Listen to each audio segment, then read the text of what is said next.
প্রাইমারিতে কোরআন শিখবে,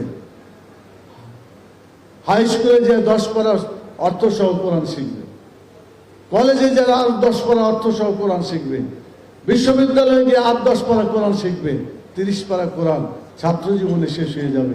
মাস্টার ডিগ্রিও হবে, কোরআনের শিক্ষায় শিক্ষিত হবে, জাতি উন্নত হবে।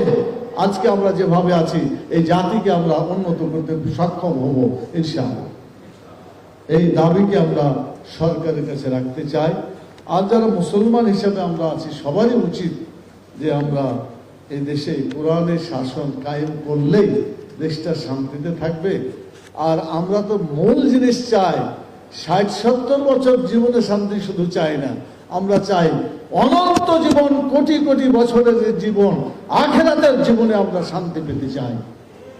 অতএব সেই শান্তি যদি পেতে হয় তাহলে অবশ্যই আমাদেরকে কোরআনের দিকে ফিরে আসতে হবে এবং কোরআনের পথে চলতে হবে।